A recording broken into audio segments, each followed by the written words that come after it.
The cursed souls of the Tower of London. It is a place of power and of pain. For nearly 1,000 years, the Tower of London has stood a fortress, a prison, and for some, a tomb.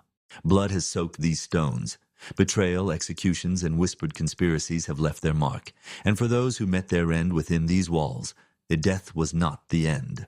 Tonight, on The Missing Link, we step inside one of the most haunted places in the world, where lost children cry in the night, a headless queen roams the halls, and a ghostly woman watches, waiting.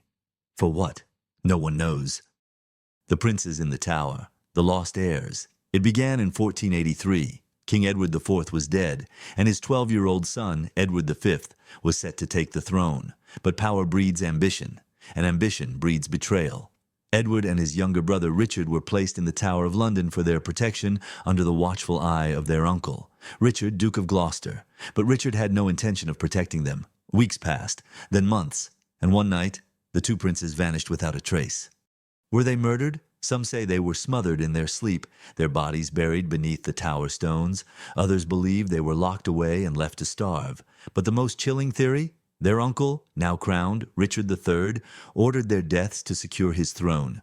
But even in death, they are not at rest. Guards have reported hearing soft footsteps in the halls, the quiet laughter of children where no children should be. And some have even seen two pale figures, small, fragile, standing hand in hand, before disappearing into the walls. Anne Boleyn, the headless queen. She was the Queen of England, but her greatest crime was failing to bear a son. In 1536, Anne Boleyn, wife of Henry VIII, was accused of treason, witchcraft, and adultery. Though many believed the charges were fabricated, Anne was taken to the Tower of London, where she awaited her fate. On May 19th, Anne Boleyn stepped onto the scaffold. Her hands trembled, but she held her head high. The executioner raised his sword, and with one swift strike, England's queen was no more.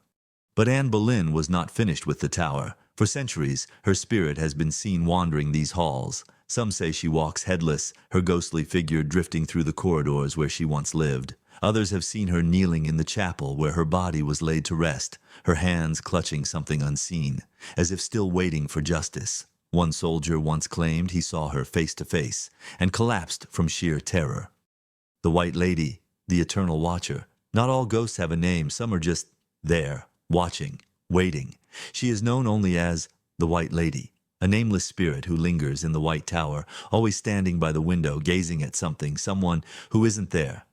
Her story is unknown. Some say she was a prisoner, locked away and forgotten. Others believe she was a noblewoman, mourning a love lost to execution. But one thing is certain, when you step inside the White Tower, you are never alone. A slow zoom into the tower's darkened windows. A sudden shadow passes. Visitors have reported the scent of old perfume hanging in the air, even when no one else is near, and some have felt an icy breath against their skin. But the most terrifying encounter? A night guard in the late 1800s claimed he saw her standing in a doorway. When he called out, she turned and simply disappeared. Would you enter the tower? The Tower of London has stood for centuries, but its past refuses to stay buried. The spirits of the lost and the betrayed still walk these halls, trapped in time. Some mysteries may never be solved, but one question remains. If you found yourself alone in the Tower of London at night, would you turn back? Some ghosts never rest. What do you think? Have you already been there? Let us know in the comments, share your experiences, and don't forget to like and subscribe for more. The Missing Link is just getting started.